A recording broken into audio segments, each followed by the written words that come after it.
तो दोस्तों एक बार फिर से आप सभी लोगों का स्वागत है नए टॉपिक के साथ। और आज की वीडियो में हम लोग बात करने वाले हैं light weight ready mix gypsum plaster के बारे में।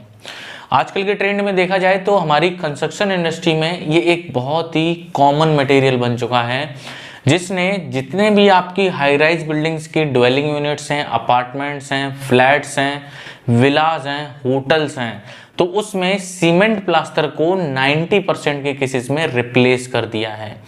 जहाँ तक कि जितने भी हमारे आर्किटेक्ट हैं, कंसल्टेंट हैं, वो रिकमेंड करते हैं कि इंटीरियर की वॉल्स में सीमेंट प्लास्टर की जगह जिप्सम प्लास्टर को यूज किया जाए। उसके बेनिफिट्स ये रहते हैं कि सबसे जो पहला बेनिफिट है कि इस प्लास्टर को करने के बाद में वॉल के सरफेस पे बहुत ही स्मूथ और एक इवन सरफेस मिलती है, जिस पर आप कोई भी एप्लीकेशन करते हैं, जैसे कि पेंट हो गया, टेक्सचर हो गया, या आप किसी भी टाइप का वॉलपेपर वगैरह का एप्लीकेशन कर रहे हैं, तो उसमें जो उसकी जो फिनिश है वो एक परफेक्ट वे में आती है। तो आज की वीडियो में समझाने की कोशिश करूंगा कि जो लोग हमारे प्रोजेक्ट्स में काम कर रहे हैं, जो बड़ी बड़ी बिल्डिंगों में काम कर रहे हैं, तो उनको तो जिप्सम प्लास्टर के बारे में अच्छी खासी नॉलेज है, उनको पता है कि ये क्या प्रोडक्ट है और इसके क्या क्या बेनिफिट्स हैं। लेकिन जो हमारी रिटेल यूजर की मार्केट है, जो एक कॉमन यूजर है, जो हमारे छोटे छोटे घर बना रहे हैं या अपना कोई विला या फिर अपार्टमेंट का काम कराते हैं, तो उनको इसके बारे में, इस प्रोडक्ट के बारे में इतनी अवेयरनेस नहीं है। तो उन्हीं सारी की चीज़ों में हम लोग समझेंगे कि ये प्रोडक्ट हमारे लिए कैसे बेनिफिशियल है, और रियल एस्टेट सेगमेंट में जो एक इवोल्यूशन आया जिसने सीमेंट प्लास्टर को टोटली रिप्लेस कर दिया, तो उसके पीछे के लॉजिक्स क्या थे, और लास्ट में फाइनली अगर कोई भी सीमेंट प्लास्टर की जगह अगर जिप्सम प्लास्टर को कराना चाहे तो उसका एप्लीकेशन प्रोसेस क्या होगा, प्लस उसकी हमारी कॉस्ट क्या आएगी। तो ये सारी चीज़ें आज की वीडियो में हम डिस्कस करने वाले हैं।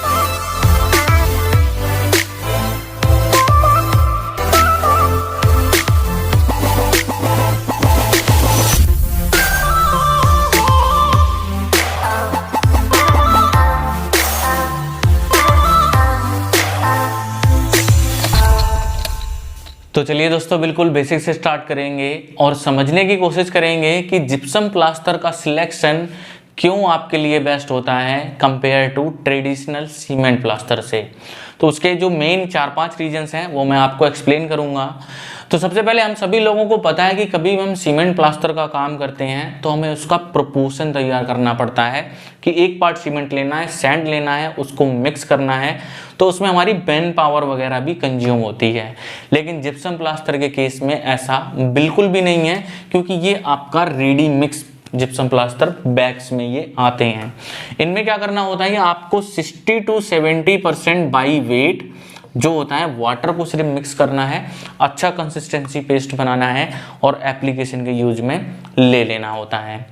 उसी के अकॉर्डिंग जो हमारे रियल एस्टेट सेक्टर में इसको यूज करने का सबसे मेन रीजन था फास्ट यानी कि रैपिड कंस्ट्रक्शन वर्क्स। यानी कि जब हम कभी भी सीमेंट प्लास्टर का काम करते थे तो वहाँ पर क्या होता था कि उस प्लास्टर की हमें 14 डेज से लेकर 21 डेज तक हमें क्यूरिंग करनी पड़ती थी, और क्यूरिंग करने के बाद में ही सीमेंट का प्रॉपर हाइड्रेशन होता था और उसकी स्ट्रेंथ अचीव होती थी। लेकिन ये इस पीरियड को स्किप करने के लिए जिप्सम प्लास्टर का जो फाइनल सेटिंग टाइम कह लीजिए, या हमें कब हमारा वॉल का सरफेस रेडी तैयार होके मिल जाएगा पेंट वगैरह की एक्टिविटी के लिए, तो हमारा जस्ट 3 to 4 डेज है। तो यहाँ पर इसमें क्या है कि जिप्सम प्लास्टर में हमें किसी भी तरह की क्यूरिंग की कोई भी रिक्वायरमेंट नहीं है, लेकिन हमें सीमेंट प्लास्टर के केस में इसकी क्यूरिंग हमें प्रॉपर करनी पड़ेगी। तो उससे क्या होता है कि सीमेंट प्लास्टर की जो स्ट्रेंथ है वो हमारी क्यूरिंग से कनेक्टेड थी, प्लस इसमें जो प्रोसीजर भी था वो हमारा डिले था। तो ऐसे में 3 to 4 डेज के बाद में आप जिप्सम प्लास्टर को, आपको जो भी एप्लीकेशन लेना है, उसके ऊपर पुट्टी करनी है, उसके ऊपर पेंट, प्राइमर, जो भी एक्टिविटीज़ करनी है, तो 3 to 4 डेज के बाद आप आसानी से कर सकते हैं। लेकिन यही टाइम हमारे इसके लिए डिले था। दूसरी चीज़ ये रहती है कि कभी भी हमारा सीमेंट का हाइड्रेशन होता है तो उसमें श्रिंकेज क्रैक्स डेवलप होते हैं। तो ऐसे में क्या होता है, हीट ऑफ हाइड्रेशन की वजह से हमारे वॉल की सरफेस के प्लास्टर पे क्रैक्स आ जाते हैं, जहाँ कहीं भी हमारे जॉइंट्स खुलते हैं। लेकिन वो सारी प्रॉब्लम्स हमारी जिप्सम प्लास्टर में नहीं होती हैं, क्योंकि इसमें हमारा हाइड्रेशन का प्रोसेस ही नहीं है। तो ये हमारे इसमें 2 बेनिफिट सबसे ज़्यादा मिलते हैं। अब इसके बाद में बात आती है कि इसमें हमें और क्या क्या बेनिफिट्स हैं। सबसे जो बड़ा बेनिफिट है कि हम कभी भी सीमेंट प्लास्टर करते हैं तो उसमें हमें रफ सरफेस मिलता है।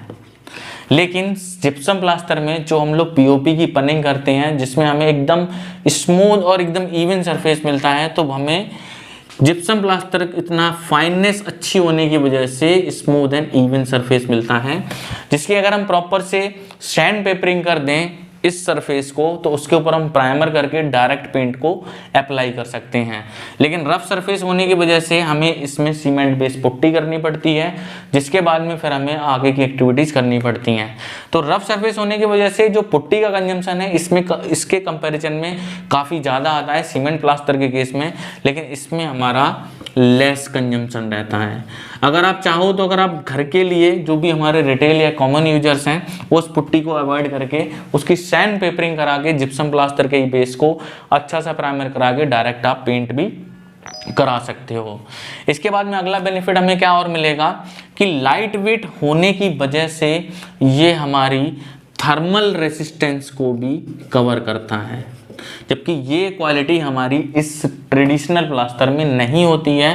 थर्मल रेसिस्टेंस अच्छा होने की वजह से क्या होता है कि जो भी हमारे जो बाहर का एटमॉस्फेयर का टेम्परेचर है, तो उसके कंपैरिजन में आपके अंदर के टेम्परेचर को थोड़ा सा वो कूल रखता है। इसके बाद में लाइट वेट होने की वजह से एकॉस्टिकल ट्रीटमेंट, या आप कह सकते हो कि साउंड प्रूफ की क्वालिटी को भी ये हमारा इंक्रीज करता है। इसके बाद में और क्या बेनिफिट्स होते हैं, जहाँ तक कि जो हमारा ट्रेडिशनल प्लास्टर होता है वो फायर प्रूफ नहीं होता है, लेकिन हमारा जो जिप्सम प्लास्टर है वो 3 आवर्स की फायर रेटिंग की क्वालिटी को compete करता है। तो आप देख सकते हैं कि ट्रेडिशनल प्लास्टर को यूज करने की जगह अगर हम जिप्सम प्लास्टर को यूज करें तो उसके हमारे काफ़ी सारे बेनिफिट्स हैं। अब इसी के साथ साथ आप वीडियो की स्क्रीन में देख रहे हैं कि जो हमारी वॉल की सरफेस है और जो सीलिंग का सरफेस है उसके ऊपर हमने ग्रीन कलर का एप्लीकेशन कर रखा है। इसको हम लोग बोलते हैं बॉन्डिंग एजेंट, या फिर क्विक बॉन्ड के नाम से त्रिमूर्ति का भी प्रोडक्ट आता है। तो ये इन्हीं केमिकल का एक एप्लीकेशन है, ये एक तरीके से बॉन्डिंग एजेंट है। ये क्या करता है कि जो आपका प्लास्टर का वॉल के साथ एडेशन है, खास करके जो आरसीसी वॉल के सरफेस हैं, तो उनको प्रॉपर बनाने के लिए हमारा ये एप्लीकेशन किया जाता है। अब इन जनरल केस में क्या होता है कि ट्रेडिशनल प्लास्टर में आपने देखा होगा कि जो भी कॉन्ट्रैक्टर वगैरह हमारे घर का काम करते हैं, तो जैसे ही हमारी आरसीसी की स्लैब कास्ट होती है तो उसके बाद नेक्स्ट एक्टिविटी उनको सीलिंग का प्लास्टर करना होता है। अब ऐसे में क्या होता है, उनको करनी होती है उसमें हैकिंग, कि जिससे जो एप्लीकेशन हो वो प्रॉपर हो पाए। तो यहाँ पर बहुत ही टेक्निकल पॉइंट है, आप बहुत नोट करें इस चीज़ को, हैकिंग को टोटली अवॉइड करना है। उसके पीछे का रीजन क्या है कि अगर आप कभी भी कंक्रीट को कास्ट करते हो, उसकी प्रॉपर क्यूरिंग करते हो, तो उसकी जो स्ट्रेंथ है वो 28 डेज में अचीव होती है। और 28 डेज के पहले ही अगर किसी भी कॉन्ट्रैक्टर ने उसमें हैकिंग यानी कि छेनी और हथौड़े से उस पर इम्पैक्ट डालना शुरू कर दिया, तो अल्टीमेटली आपका जो लिंटल है यानी कि जो आपने स्लैब कास्ट की है, या आपका जो वर्टिकल सरफेस है या कॉलम है, तो वो कहीं ना कहीं कमज़ोर हो रहा है। तो ऐसी चीज़ों से बचने के लिए आप कोई भी प्लास्टर का काम करें तो इन बॉन्डिंग एजेंट का यूज करना बहुत ही ज़रूरी है, जिनकी एक बहुत ही मिनिमल कॉस्ट होती है। अगर वहीं आपकी कंक्रीट ने स्ट्रेंथ भी प्रॉपर अचीव नहीं की है और आप उस पर इम्पैक्ट दे रहे हो, तो कहीं ना कहीं उसकी स्ट्रेंथ को वो इम्पैक्ट कर रही है। तो दोस्तों, अगर आपको मेरी ये वीडियो पसंद आई है तो इस वीडियो को लाइक करें, अपने दोस्तों के साथ शेयर करें और चैनल को जरूर सब्सक्राइब करें। तो ठीक है दोस्तों, फिर हम लोग मिलेंगे नई वीडियो के साथ, नए टॉपिक के साथ।